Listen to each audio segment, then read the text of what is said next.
the 2024 elections is heating up, guys. The candidates have been going around, discussing their policies. And as per usual, candidate Mahama has gone around the country. He had a listening tour with the labor unions, with the ordinary people. And the flagship policy for the NDC for this year seems to be the 24-hour economy. So basically, the idea behind the 24-hour economy is candidate Mahama is basically proposing that sectors of the economy be open for 24 hours. Now, how is he going to do this? The idea behind what he's proposing is that he wants to run 8-hour shifts. So you have 3 8-hour shifts in every day to give you the 24 hours, so that certain sectors of the economy will be open for 24 hours. As you know, currently where we have is that we have an 8-hour work day for most private and public institutions. So what this does is that it's more like a 3-shift system where some people work in 1 shift. So maybe shift 1, that will be the first 8 hours.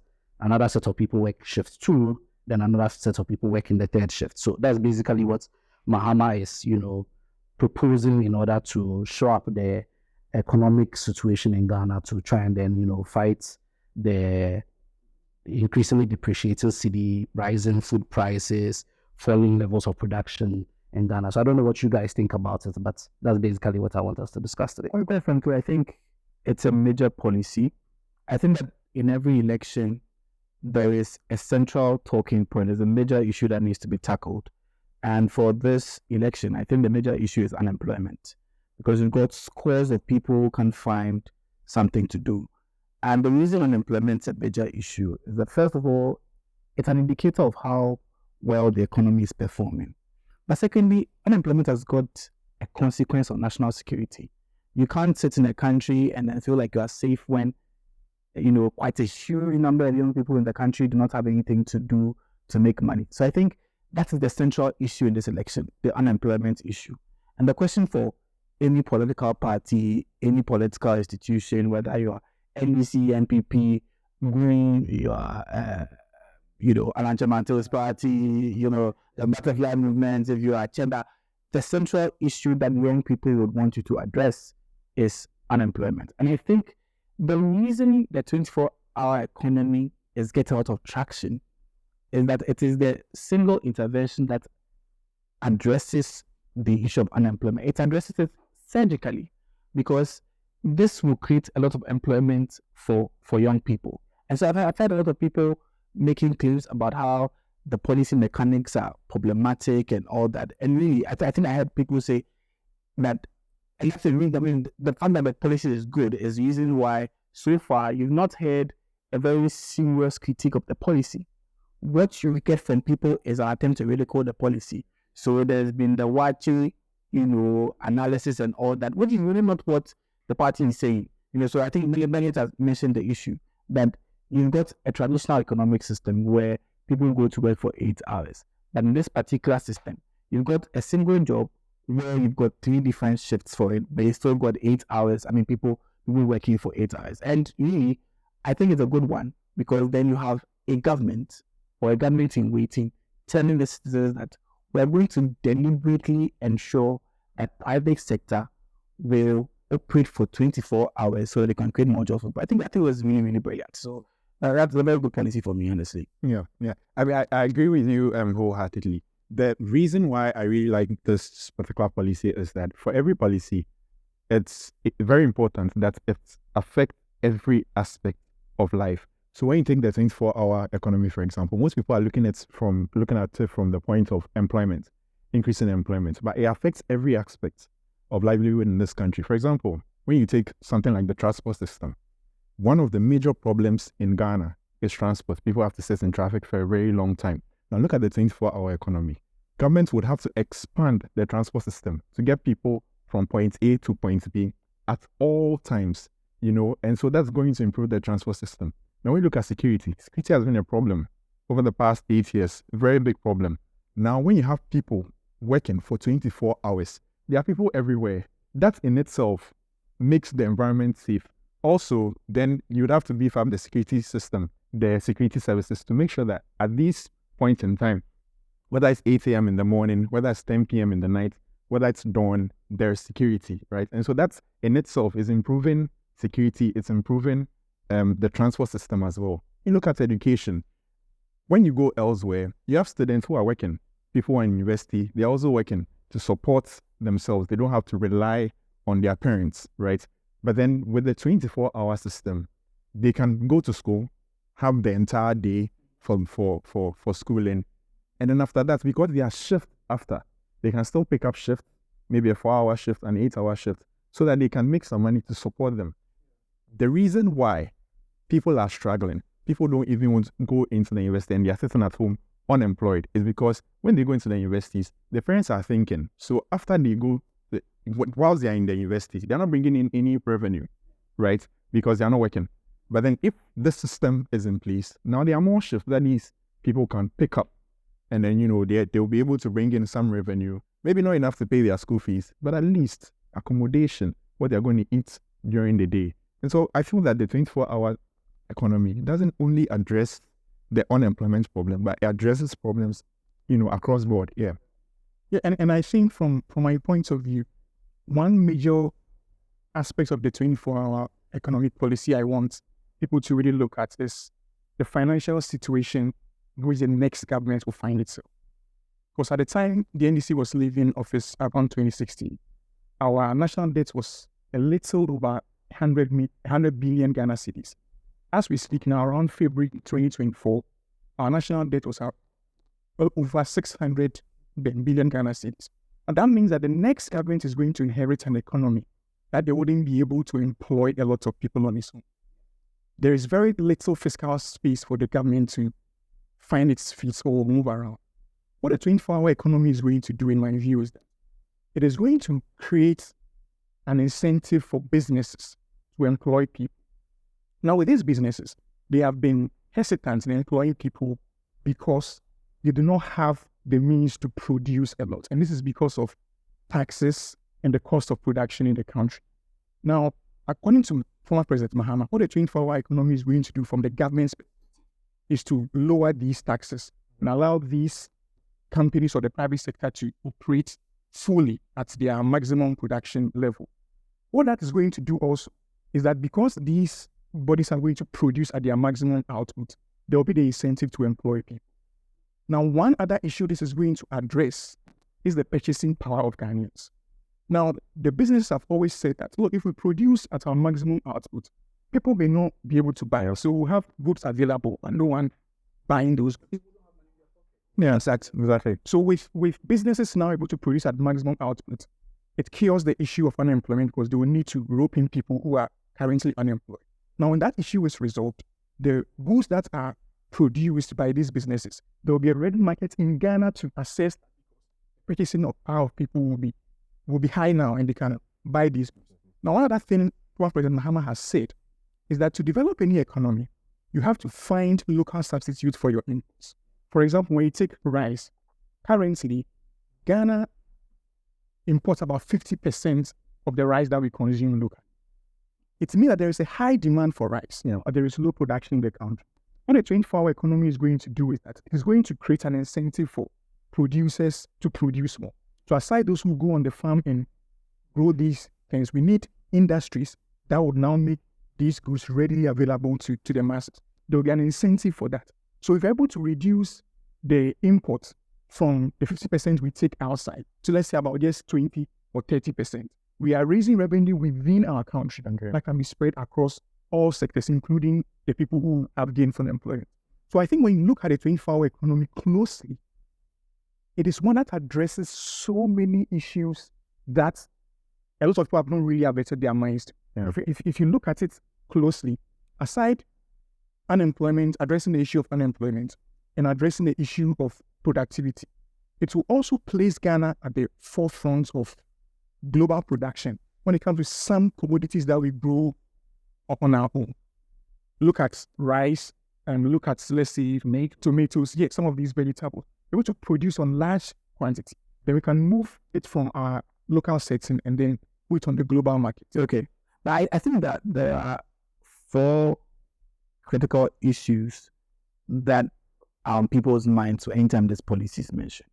First of all, how are you going to get the participation or the buy-in of, the private industry or, private companies. That's the first one. How are you going to get their buy-in? How are you going to get them to agree?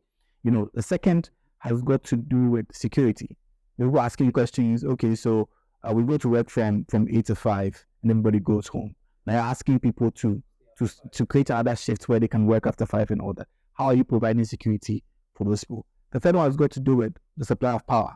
That, in times past, we've seen an erratic supply of power. We've also seen, power quite expensive recently. People are, the charges for power is quite expensive. So that's the third issue. How are you dealing with the issue? And then the final one, which I think lots of people usually make jokes about, is, are you compelling people to jump aboard this policy? For instance, are you asking the ordinary market woman to pick up her wares and go to Makola and sell around 12 midnight? Are you asking the watch seller to pick up her food and go and sell around this? I think these are the things that are on people's minds. Benedict, I think you wanted to. Yes. I think Federal President Mahama has provided quite innovative responses to some of these issues.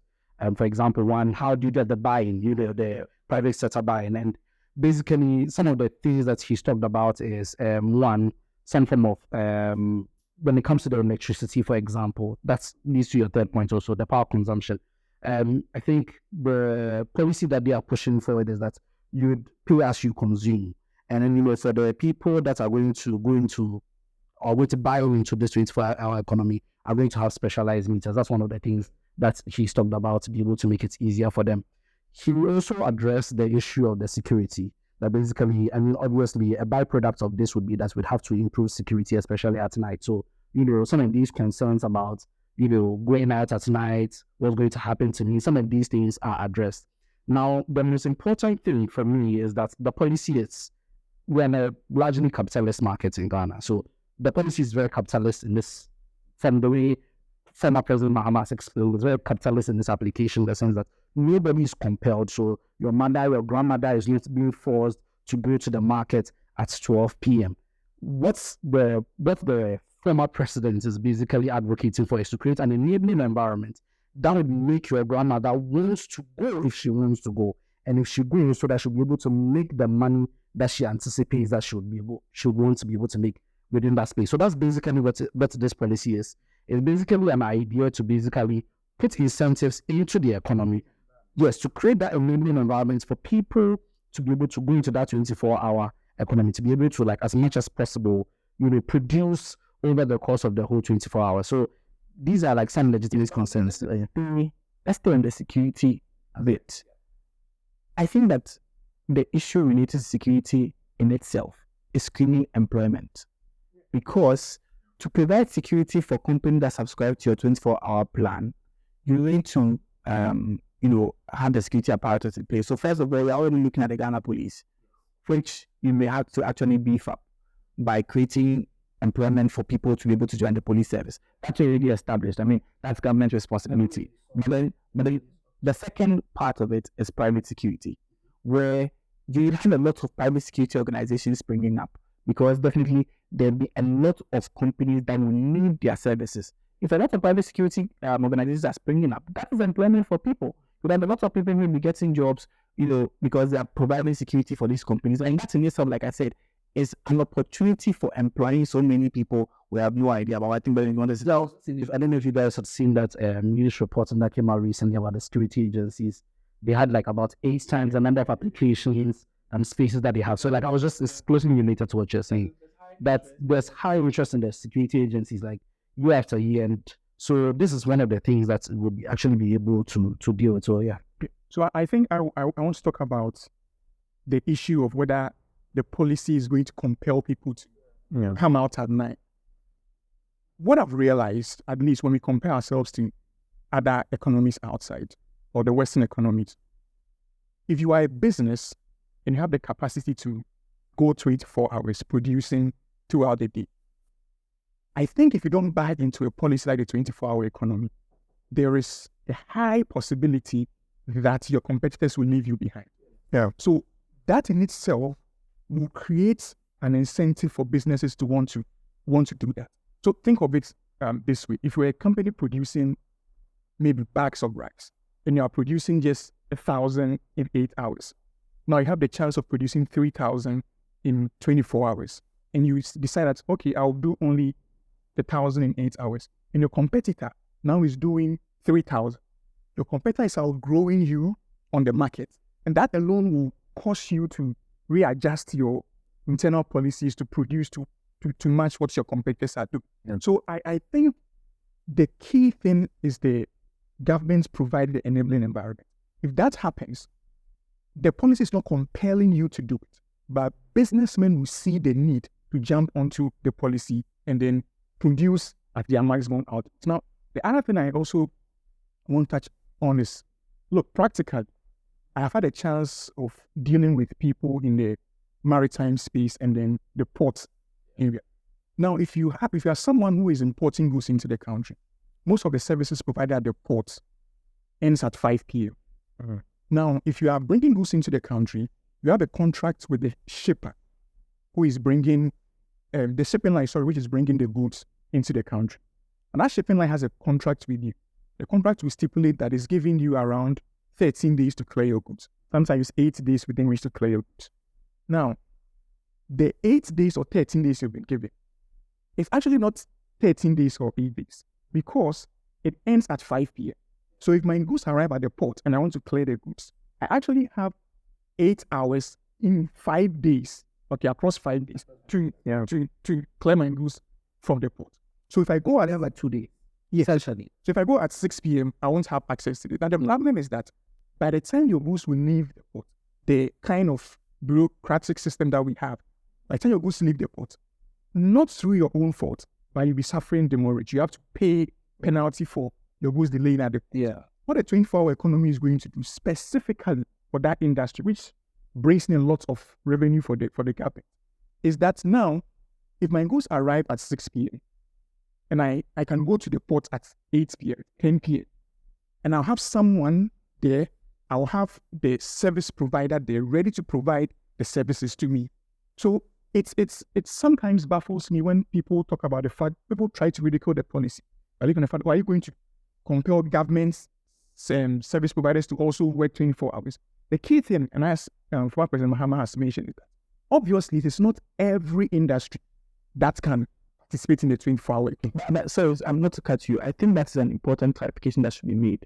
Whenever the 24-hour economy is mentioned, people think that a person, is going to be working for 24 hours. Yeah.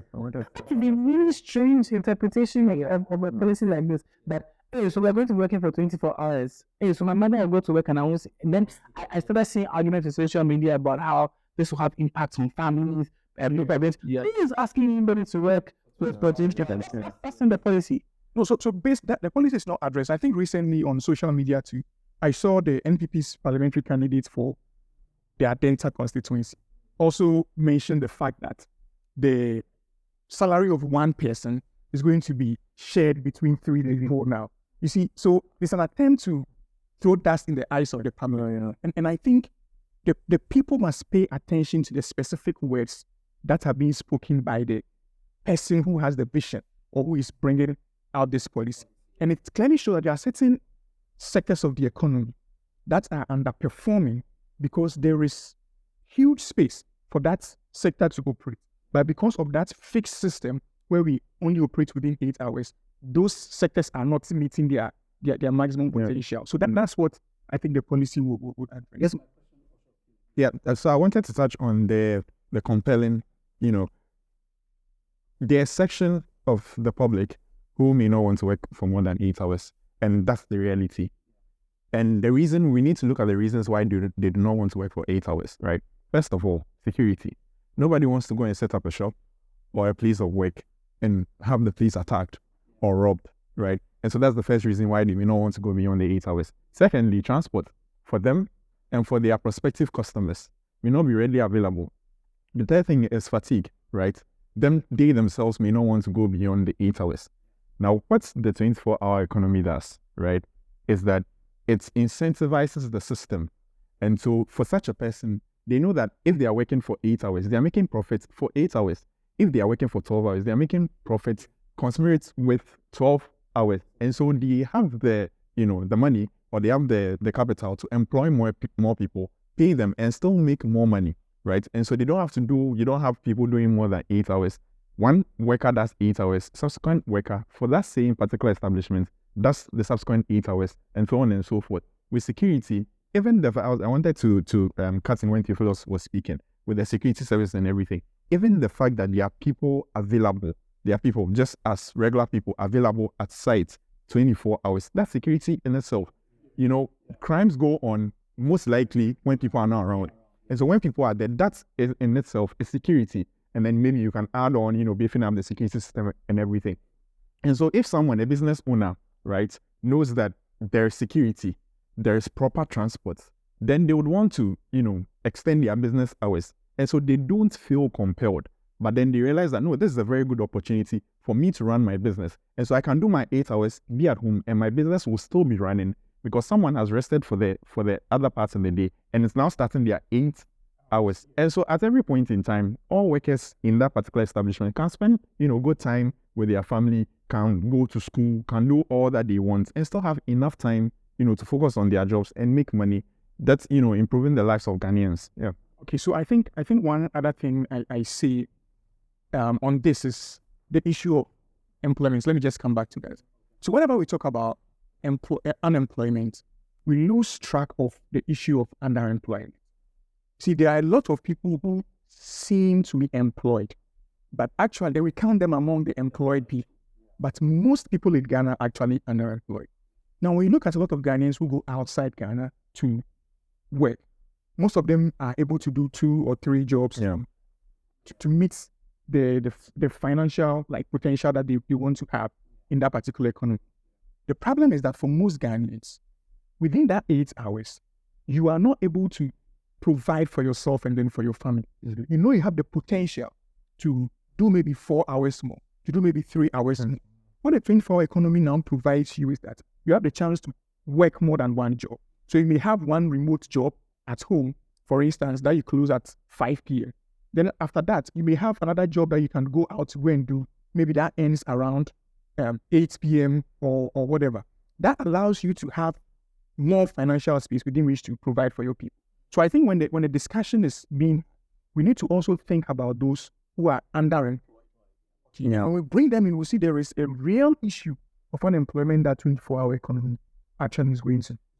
I mean, to add on to the conversation, thankfully, this is probably one of the first times or few times you have a flagship policy which is gaining traction, and already the party is already giving you something written down, something out there. This is what our plan is, because I think that in the previous elections when people were challenging free SHS, there was never really, any clear blueprint. This is how the policy is going to go beyond what the parties were communicating. So, I have here some bit of information about the industries that the 24-hour economic strategy will focus on.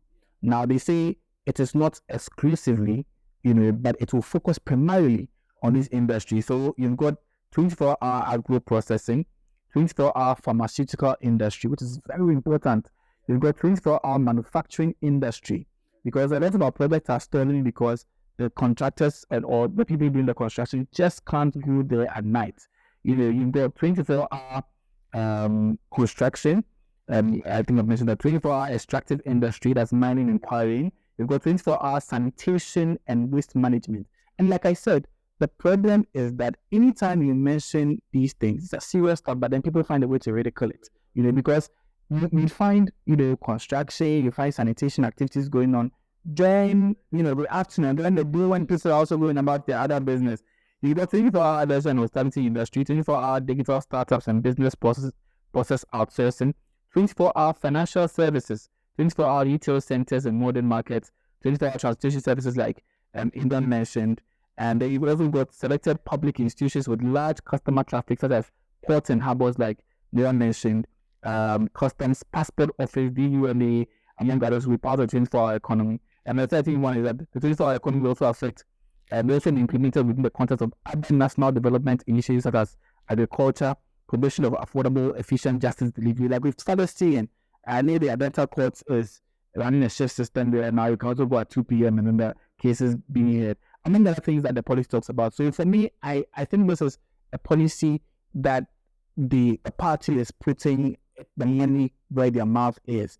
They're actually showing that they're willing to put a lot of effort, and I think it's a very brilliant policy. It's addressing the most important issue in this election, which is how do we create jobs for our people and how do we put money in the pockets of our people. So I think that's very, very important. When Theophilus was speaking, when he talked about this election, so I really agree. I think the most important message in this election is the economy, because Ghanaians are suffering and there's a need for us to be able to provide some form of relief for Ghanaians. So I think this policy is good. But I want to hear what you guys think about one of the pushbacks that I've heard from certain people about looking outside, that comparatively, if you they remain able to implement the 24-hour economy, because according to them, I've heard some people say that even the big economies don't really do that, which we know is not true. But secondly, more importantly, that the conditions that exist in some of these big economies cannot be replicated in Ghana, so we cannot have the 24-hour economy here. So I want to hear what you guys think about that. I think in a nutshell, that kind of criticism to me makes no sense. Yeah. It makes no sense to me because if you look at how societies have developed over the years, from the Indian Revolution, Industrial Revolution we've seen recently, with that of the Chinese we saw in the 1970s, 80s, and even as far back as the Industrial Revolution within the West. Yeah. It is always the government creating an incentive for private individuals, private companies to make use of what the government has produced. The idea that it cannot be replicated, it doesn't make sense if the government is willing to do it. So far as the government is willing to provide that atmosphere for private companies, private individuals to make the maximum output of what they can produce, it can easily be replicated. I don't see any stumbling block that prevents us from realizing what, like what I was saying, I mean, government will have to engineer it. Government will have to put in place the architecture so that the business environment can sit on that architecture. So we provide the security, because like we said, there are reasons why people do not go to work at certain periods, right? So if you provide the security, if you provide the power, if the government puts the things in place, then these business organizations can do far more to create jobs for their people to benefit from. So far, I think really the criticisms we've heard about this policy, they didn't really address the issue head on. It's just been pessimistic, views. It's just been people, like I said, they can't criticize the policy, and so it's just ridiculing, picking extremist examples and then making fun of them. Really, there's not been a battle to this policy. I think it's a brilliant one. I think it's going to address the issues, and a lot of people would have jobs. And then what about the you guys' response to the pushback that we already have a 24-hour economy in Ghana? I don't know if you've seen some people saying that it already exists, so it's a superfluous policy that we do. Yeah, I mean, I think to tell the examples they use. Yeah, I mean, I've heard that conversation as well, where they've even gone, one step further and said, it's no matter of legislation, and nobody's coming to legislate. You can't legislate a 24-hour economy. But Mahama has already said we are not going to legislate. Yeah, exactly. Yeah. So the point is not about forcing people completely. I think we've even done justice to that. The issue here that I think we all agree on and want to settle on is an issue of incentivizing the system, of stimulating the system, making businesses that want to do it know that it is now safe to do it. It is profitable to do it, so that they can do it. There are lots of people who want to have their businesses running throughout, and that's the reality. People in this system, right, especially now that everything is expensive, the economy is not so great, who want to work for more hours to get something in. There are people who are going around looking for jobs, who would want to work in the system to help better their circumstances, but they are not doing it. Why? Because the system is not allowing it, right? There's no stimulation, there are no incentives, and that's what is being done with the 24-hour economy. There'll be a system in place to make sure that this is effective. You see, one other thing that I find funny about that criticism is people say that it's already being done. Yeah. And the fact that it's being done shows that it can actually be achieved. And exactly. Especially when the government puts in the necessary framework for people to operate within. On a larger scale. People are doing it. It could be better if the government is deliberate about its effort. So it has not been a national policy on the agenda of any government John Mahama is saying that in the next NDC administration, this is going to be on the agenda. So we are going to be very deliberate in our efforts to ensure that we are able to rope a lot of companies or sectors in this particular system so that we can meet the output, we can employ a lot of people. So it shows that if people are doing it now on those small scales, then on a national scale, it can be very successful. And when successful, the expected outcome from that policy can easily be achieved. And then maybe that can even also show that there is the willingness on the part of people to even jump on it. Exactly. Well, I was just going to say, I mean, if there's any recommendation about, national economic policy, and you are a government who's been given an opportunity for 8 years, you've not really created any real jobs for your people. You've just, put in place NAPCO, and you have a lot of them sitting at home and all that, right? It's not very intelligent to contribute to that conversation by stating truisms and whataboutisms, right? So, yes, we know that there are certain sectors of the economy that are running for 24 hours. Everybody knows that, So you don't get to just say, oh, well, all these sectors of the economy are running for 24 hours. Like Gloria says, it is that we're never seeing anybody or any potential government tell us they're going to put in a deliberate plan and strategy to ensure that people that want to run for 24 hours actually are incentivized to do so. That's what this kind of is about. That there are people, there are sectors of the economy, there are industries that are going to do that, but can't do that because the enabling environment is not there. That's what this policy really is about. So then what about this? What about that? And there's things that we already know. Really, the every person sitting there looking for a job, it's not benefiting from those kind of things. So I mean, that's the. And then as we wrap up, the last thing I want to see from my view is that, look, I remember my first year in special development class. One thing that my lecturer told us was, one thing about a policy, for a policy to achieve success, is that it must be a policy birthed by the people themselves. So those who are going to enjoy the policy, those who are going to implement the policy, they must be the people that birth the policy. And that is one thing about the 24-hour economy that gives me the assurance that it will succeed. Yeah.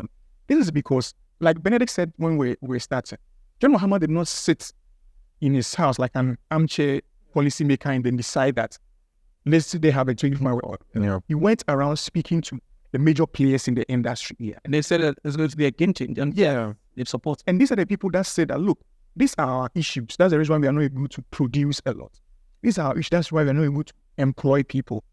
So he has sat down, listened to these people, and the 24-hour economy comes out of this discussion.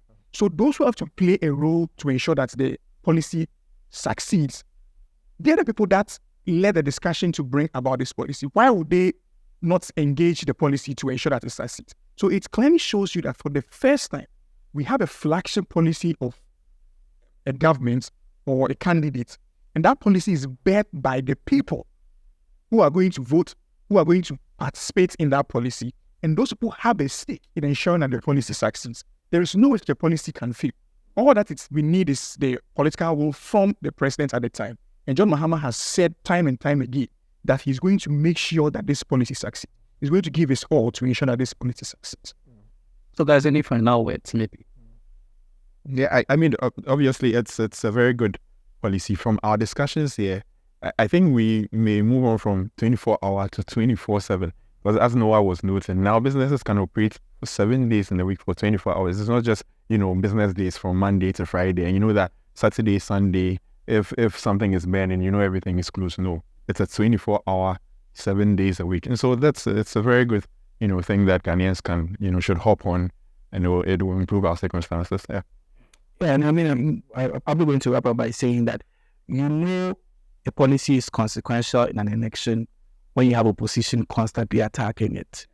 Really, you notice that some policies naturally die off because nobody talks about them. If people realize that, okay, this is a very, very strong policy, it's going to change the way things are done, you'd realize there's a lot of conversation about it. There's some optimism, there's some pessimism. I think that's a very important policy, really and truly. I think that the benefits to our economy are, they're out there for all of us to see. And so this is something that I think a lot of people should endorse. And the only way the policy is going to come into fruition is if the NEC comes to power. So I think that Ghanaians will do what they are supposed to do to ensure that this policy comes to fruition and that there's participation for this policy. May I do what I'm saying? It's on your right. That's basically what you mentioned. We for us to experience the policy, the government that is proposing it must be in office. So I think we need to think critically about the policy, scrutinize it, and realize that this is a policy that, as a TUC mentioned, is going to be a game changer. It's going to change the landscape, the economic landscape of the country. Okay, so go out there, look at the information around, make your decision, but don't be dissuaded by the naysayers and those who are trying to ridicule the policy. Let's look at the substance. And I think when we focus on the substance, we see that John Mahama is the person we have to come to. Okay, all right. Thank you guys for this. For me, it's been an illuminating discussion, speaking to fine young men like yourselves on an important issue like the 24-hour economy. Like I said when we started, the last 8 years has been very painful for a lot of Ghanaians. And there's a need for us to have a message of hope. And I believe the 24-hour economy is a message of hope that former President John Mahama has extended to Ghanaians. I hope that, I hope our discussion has been able to, inform people, give people an idea. It's just a starting point, actually, to give people an idea of what the policy is about, for them to look into it, because we have to rescue the soul of this nation. The past 8 years has been very difficult for all of us. We're showing a lot of promises, but then we've received very little returns for the promises that we got from the Nana Akufo-Addo-led administration. For me personally, I think in my lifetime, this has been the most disappointing administration that I've unfortunately had the unfortunate pleasure of living under. So we need to chart a new course. We need to change directions, and we need to do something to rescue the millions of Ghanaians who are suffering out there. I have friends who are doctors. As a lawyer myself, I have friends who are also lawyers. I have engineers as friends. I have people who are starting their own businesses, and they are suffering. Ghanaians are suffering. People that shouldn't be suffering are suffering. I told back in the day, Dr. Baumia did the whole, Macy's are suffering, farmers are suffering. But it was a less word for suffering, public experience. Thank you guys. This has been the last line. Thank you for joining us on this conversation on John Mahama's 24-hour economy. Thank you very much.